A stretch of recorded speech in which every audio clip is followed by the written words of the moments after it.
उत्तर प्रदेश के कन्नौज डिस्ट्रिक्ट से एक अजीबोगरीब मामला सामने आया है, जब एक पिता ने अपने ही बेटे के खिलाफ तहरीर देते हुए यह बताया है कि बेटा हमारा हमको बहुत परेशान करता है, प्रॉपर्टी उसके नाम हो जाए, इस बात की डिमांड करते हुए। और साथ ही उन्होंने यह भी उल्लेख किया है कि उनके 2 बेटे हैं, छोटा बेटा फौज में है जम्मू कश्मीर में और वो छुट्टी लेकर के आया है अपने पिता को न्याय दिलाने के लिए। उन्होंने कहा कि मेरी एक जवान बेटी है जिसकी मुझे शादी करनी है, लेकिन उसके पहले ही मेरा बड़ा बेटा इस बात को लेकर आए दिन हंगामा करता है कि मैं उसको प्रॉपर्टी उसके नाम कर दूं, और इसके लिए आए दिन घर में कलह हुआ करती है और घर में हंगामा हुआ करता है। उनको अपनी जान तक का खतरा है, ऐसा उन्होंने बताया है। और एप्लीकेशन उन्होंने अपनी एडीएम सिटी को दी है कन्नौज में, और उन्हें अपनी जान की गुहार लगाई है कि ऐसा ना हो कि किसी प्रकार की कोई दुर्घटना हो जाए, कि आए दिन वो मारपीट पे आमदा रहता है। मेरा बेटा संदीप कुमार के विषय में बताया, जो कि फौजी है, जम्मू कश्मीर में पोस्टेड है। उन्होंने कहा कि ये हमेशा यहाँ पे नहीं बैठे रहते, वो जम्मू कश्मीर चले जाते हैं क्योंकि उनकी वहाँ पे पोस्टिंग है और उनकी अनुपस्थिति में उनको जान का खतरा बराबर बना रहता है। मतलब कि एक पिता को अपने ही पुत्र से जान का खतरा है, अपने आप में बहुत बड़ी बात है, बड़ी विडंबना है कि एक पिता को अपने बेटे से जान का खतरा। और उसके बाद उन्होंने न्याय की गुहार लगाई है डिस्ट्रिक्ट एडमिनिस्ट्रेशन से। कन्नौज में प्रॉपर्टी का हिस्सा ना मिलने पर बेटे ने अपने ही माता पिता के साथ मारपीट करी है, और साथ ही फौजी भाई को पुलिस के साथ मिलकर फर्जी मुकदमे में फंसाने की साजिश भी रची है, ऐसी भी सूचना आ रही है। इस तरह की बात उन्होंने अपर जिलाधिकारी कन्नौज को दी गई एप्लीकेशन में बताई है। पीड़ित माँ बाप अपने फौजी बेटे के साथ न्याय की गुहार लगाने के लिए एडीएम और एसपी की चौखट पर पहुंचे और उन्होंने कानूनी कार्रवाई की मांग करी है। मामला छिबरामऊ कोतवाली क्षेत्र के खोजीपुर गांव निवासी राम प्रकाश के परिवार का है। राम प्रकाश ने अपर जिलाधिकारी और पुलिस अधीक्षक को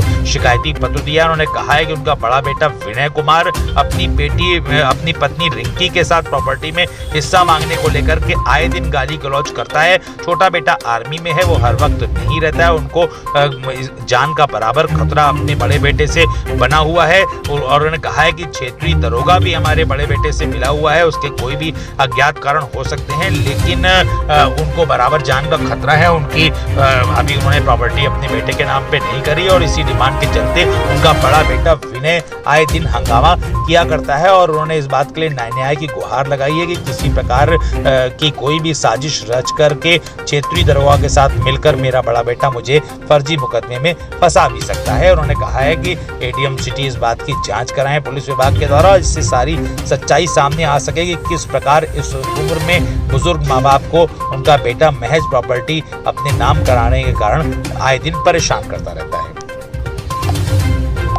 भाई से, बड़े भाई से इनके साथ मारपीट करता है, इनको अवैध सजाता है, ये बोलता है कि हमको हिस्सा चाहिए। अभी हमारी बहन शादी करने गए, घर टूटा पड़ा है, घर नहीं बनने दे रहा है, और ये अगर ये चबूतरे की ना ही फर्श बनने दे रहा है, कल को हमारे घर में कोई हादसा होगा, इसकी जिम्मेदारी कौन लेगा? पुलिस जिम्मेदारी लेगी या प्रशासन जिम्मेदारी लेगा?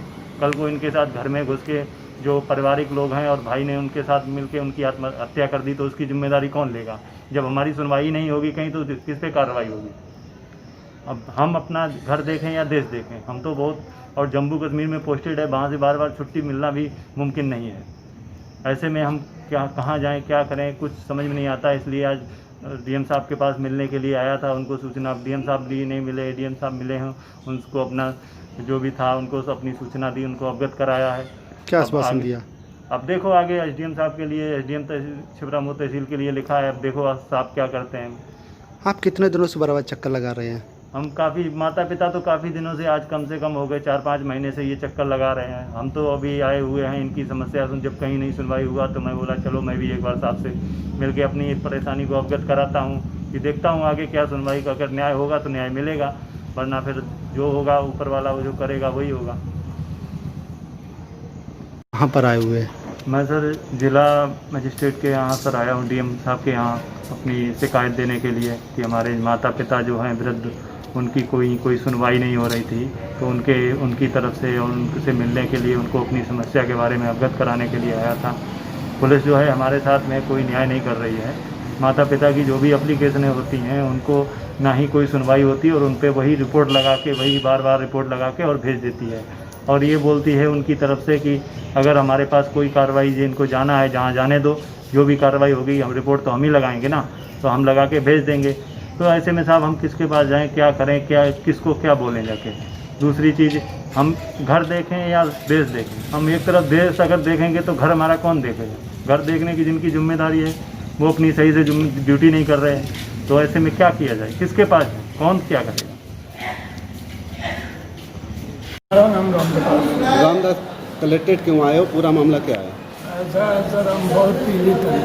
मेरे दो पुत्रियाँ हैं और आज से नहीं बल्कि हम 2-3 साल से लगातार पीड़ित चल रहे हैं।